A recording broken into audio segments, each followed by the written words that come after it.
My name is Clara Weston, and if you had told me a year ago that a birthday cake would be the thing that finally tore my family apart, I would have laughed. But life has a way of showing you the truth in the most painful ways possible. You're watching her Retaliation. Don't forget to subscribe, because what I'm about to tell you is the story of how I lost my family, found my strength, and learned that sometimes peace means walking away. I used to believe that family was forever. No matter how hard things got, no matter how many arguments we had, I thought there would always be love underneath it all.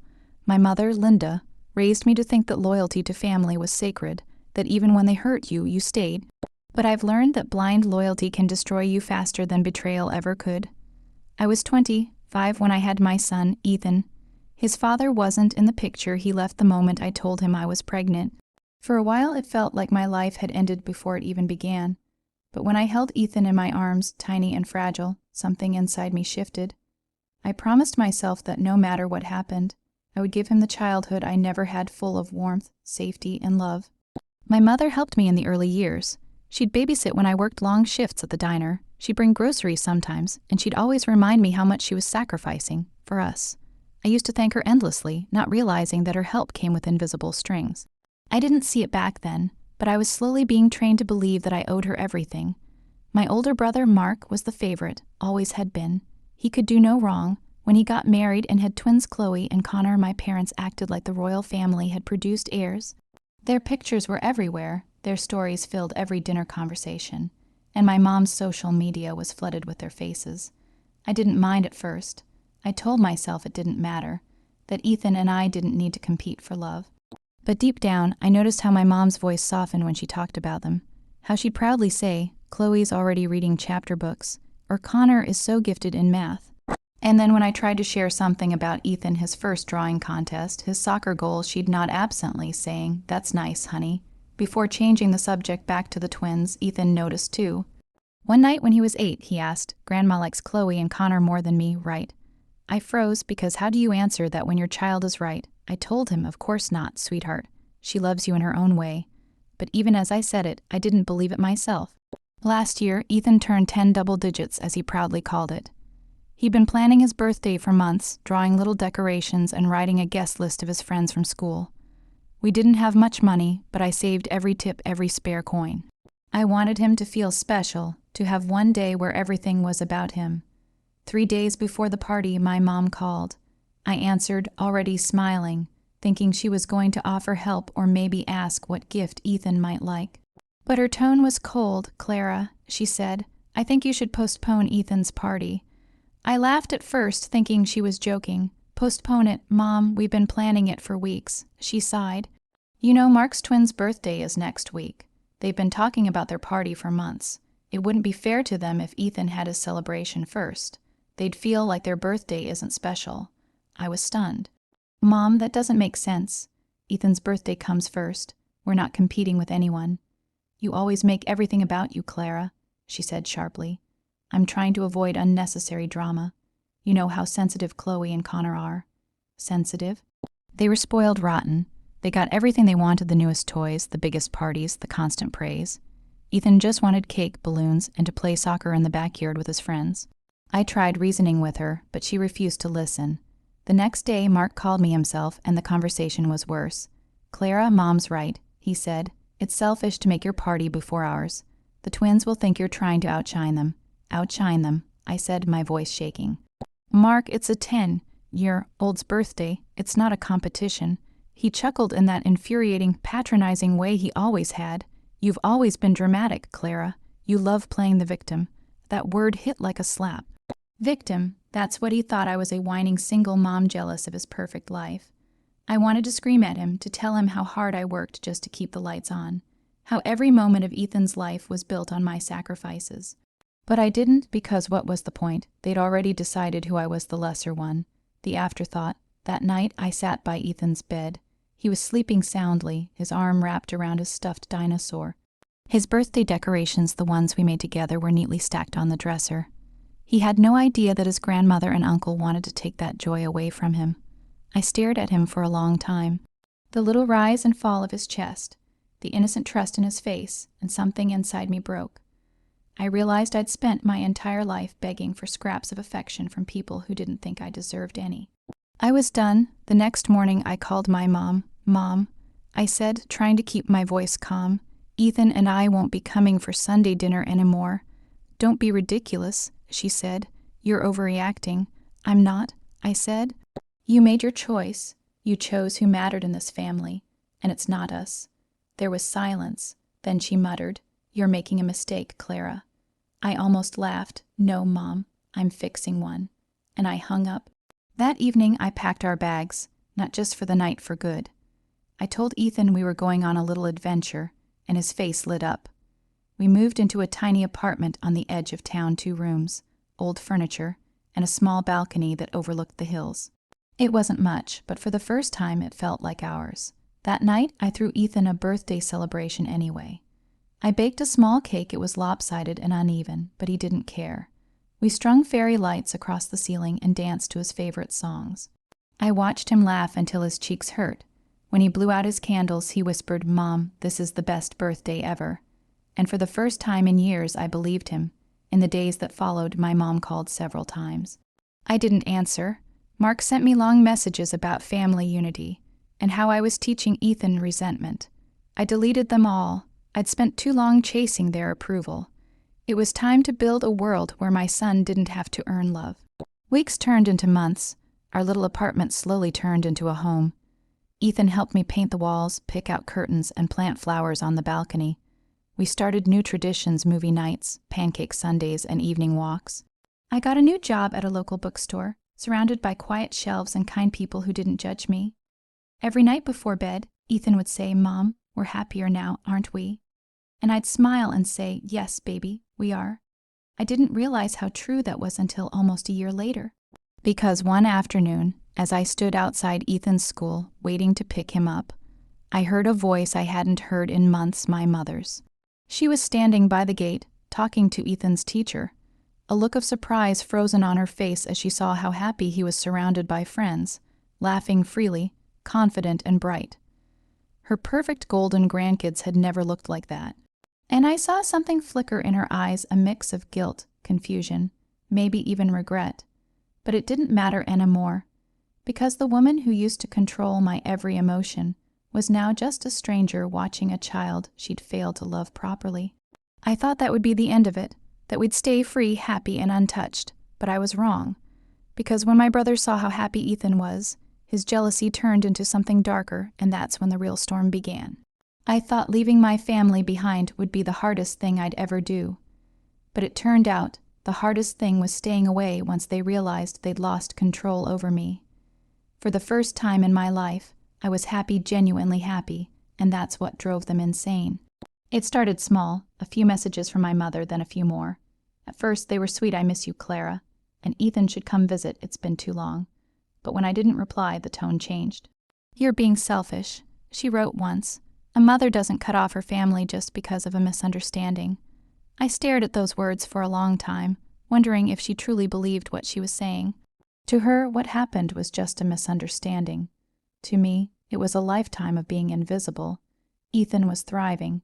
He'd made real friends, the kind that liked him for who he was, not because of some family obligation.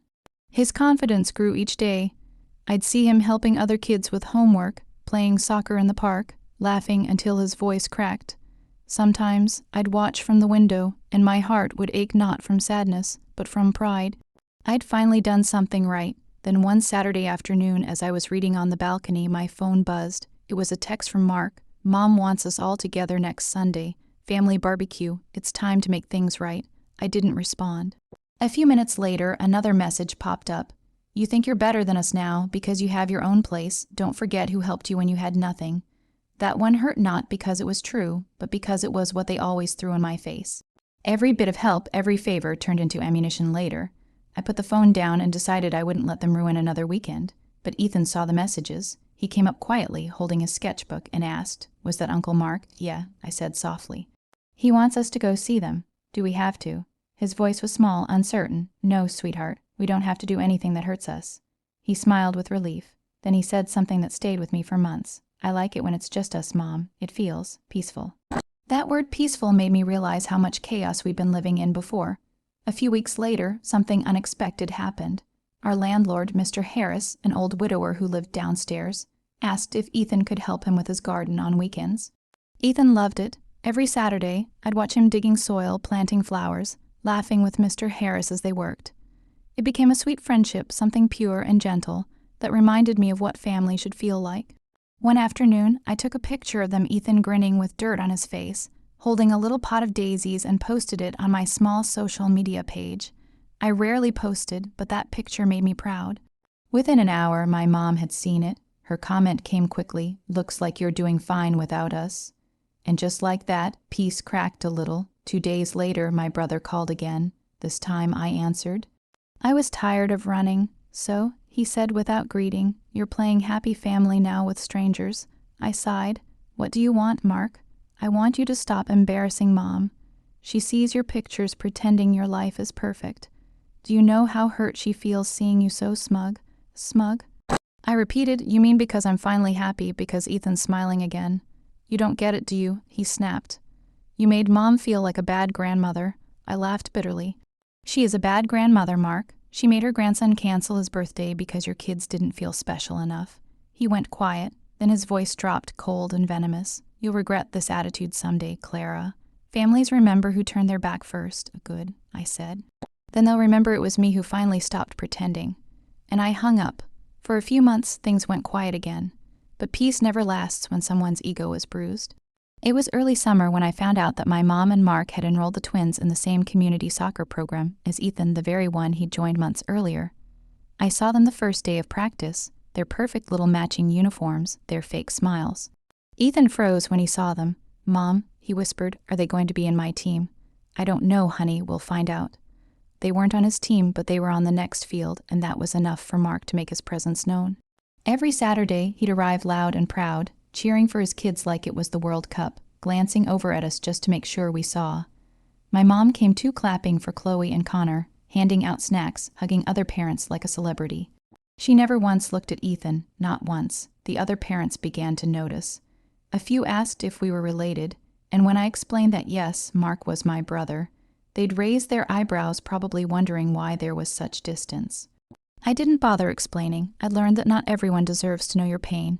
One afternoon, after a game, Ethan came to me with tears in his eyes. "Grandma brought ice cream for everyone," he said quietly. But when I went to get one, she said they were for Chloe and Connor only. My chest tightened. "She said that to you?" He nodded. "It's okay, Mom. Mr. Harris says some people just forget how to share." He tried to smile, but it broke me. I wanted to scream, to confront her in front of everyone, but I didn't. I just held his hand and walked home. That night, I cried in the bathroom so he wouldn't see. It wasn't just about ice cream. It was about watching my child realize that someone who was supposed to love him unconditionally didn't. Days passed, but something in Ethan changed. He became quieter, more serious. One evening, I found him writing in his notebook something he rarely did. When I asked what it was, he said, "I'm writing a story, Mom, about a boy who had 2 birthdays, one sad and one happy. The sad one was with people who didn't see him. The happy one was when he moved away and started over." I hugged him tightly. "That's a beautiful story," I whispered, though my throat ached with tears. Then came the day everything exploded. It was Ethan's 11th birthday. We had planned a small party again, just friends from school, a barbecue on the balcony, and music. I posted a few pictures afterwards, simple ones. Ethan laughing, blowing candles, his friends cheering. 2 hours later, my phone buzzed relentlessly. Messages from relatives, cousins I hadn't spoken to in years, all saying the same thing: "What's going on? Why is Mark furious?" Did you see what he posted? When I opened social media, my heart stopped. Mark had uploaded a long, public post with pictures of Chloe and Connor sitting sadly by a table full of untouched gifts. His caption read, "Some people forget what family means. Some choose to celebrate themselves while others are left in tears. My kids didn't even want to have a party this year because their cousin had to outshine them again. Disgusting behavior from certain people who only care about attention." The comments section was on fire. People took sides, though most had no idea what was really going on. Some defended me, others called me ungrateful. My mother commented under his post, "We raised Clara better than this. I don't know what happened to her." That one broke me more than I expected. She could have stayed silent, but she didn't. That night, I didn't sleep. I just sat on the balcony watching the stars, thinking about how peace always feels temporary when someone's jealous of your happiness. I could have called them out publicly, defended myself, explained everything, but I didn't, because I didn't want to fight anymore. The next morning, I woke up to Ethan standing by the window, sunlight on his face. "Mom," he said, "I saw Uncle Mark's post." My stomach dropped. "Sweetheart, you shouldn't read that." He shrugged. "It's okay. I know he's just angry. Mr. Harris says people get mean when they're jealous."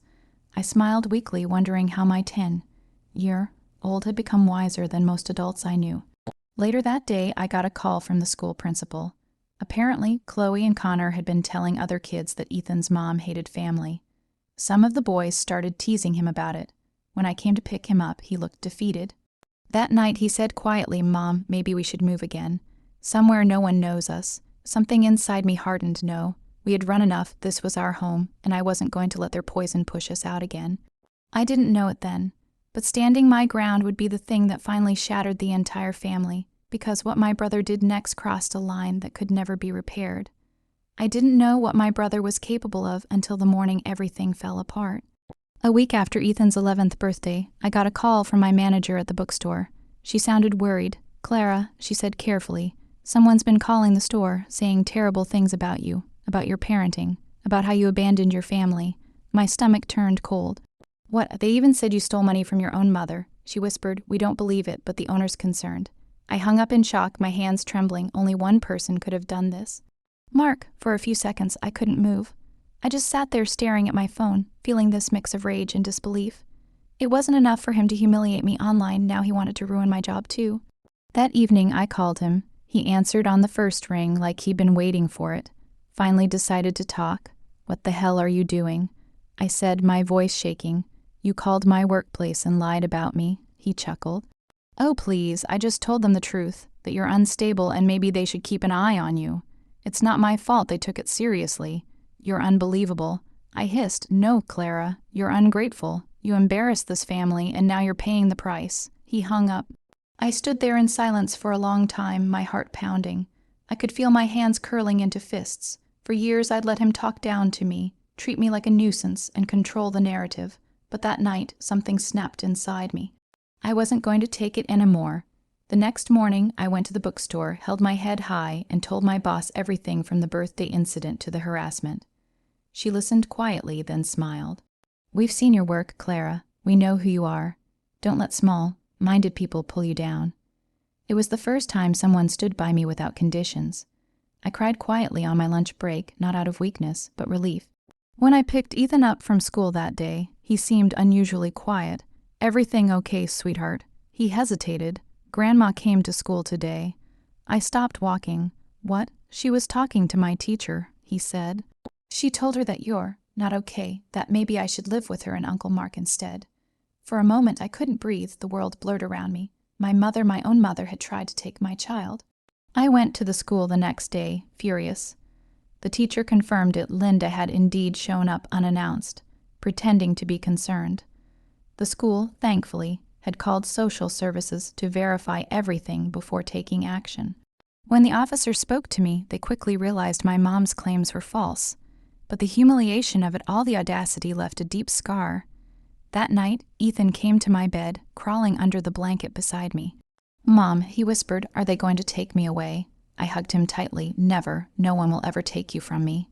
He buried his face in my chest and whispered, "Then we'll be okay." I didn't sleep that night. I kept replaying everything in my mind, every insult, every manipulation, every guilt trip. All the years my mother made me believe I wasn't good enough, that I should be grateful for scraps of love. And I realized she had created a monster in Mark. The next day, I decided to fight back, not with screaming, not with anger, but with truth. I wrote a long post online, not emotional, not defensive.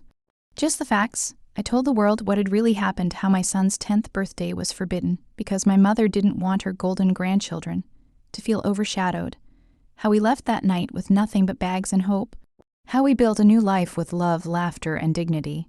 I ended it with one line: "A family that punishes your happiness isn't family. It's a cage, and we walked out of it." I didn't expect it to spread, but it did. Within hours, dozens of people shared it. Messages poured in from strangers, single moms, estranged daughters, people who had lived the same pain. Some said my story gave them courage. Others simply said, Thank you for saying it out loud." And then came the silence from my family. For days, not a word. Then suddenly a new post from Mark 1 that sounded very different. He'd written, "I guess sometimes people see the truth when it's too late." I didn't realize how much hurt my actions caused. I thought I was protecting my kids, but I was just feeding my ego. I'm sorry.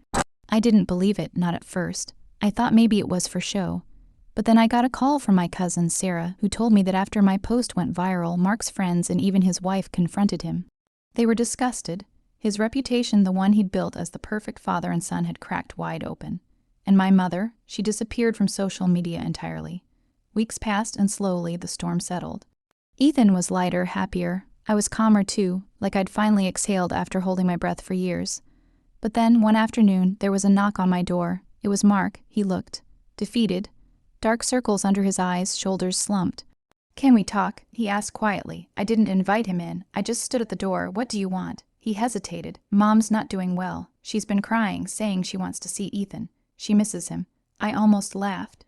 "She wanted to take him away from me a month ago." "I know," he said. "She's realized how wrong that was." I really looked at him, and for the first time, I didn't see my arrogant brother. I saw a man who'd finally lost control. Maybe for the first time, he understood what I'd been saying all along. "Tell Mom."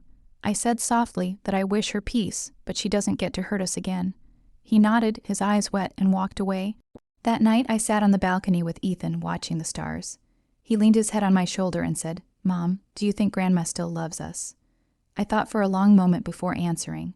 "I think she loves us the only way she knows how, but sometimes love isn't enough when it hurts more than it heals." He nodded quietly. "Then I'm glad we have our kind of love." Tears stung my eyes as I smiled and kissed his forehead. "Me too, sweetheart." The months that followed were peaceful again. I got promoted at the bookstore, Ethan joined an art club, and our home became a haven of laughter and safety. Sometimes I'd see photos of the twins online, forced smiles, perfect poses, and I'd realize something important. Happiness can't be staged, it has to be lived. A year after all this began, I got a message from my cousin Sarah. She wrote, "Your mom and Mark finally talked about everything. It's not good. He's angry she made him do half of what he did. The family's a mess." I read it and felt nothing, no satisfaction, no bitterness. Just a quiet sense of closure. Later that week, Ethan brought home a school essay titled "The Happiest Day of My Life." I expected it to be about his birthday or some trip we'd taken, but when I read it, tears filled my eyes. He'd written, "The happiest day of my life was when my mom and I moved to our new home. That was the day we became our own family. I folded the paper and held it close to my heart. That was the moment I knew I'd won. Not over my brother, not over my mother, but over the version of myself that once begged to be seen. And that, I realized, was my true retaliation, not revenge, not anger, just freedom." Because sometimes, walking away isn't weakness, it's the loudest way of saying, "You don't get to decide my worth anymore.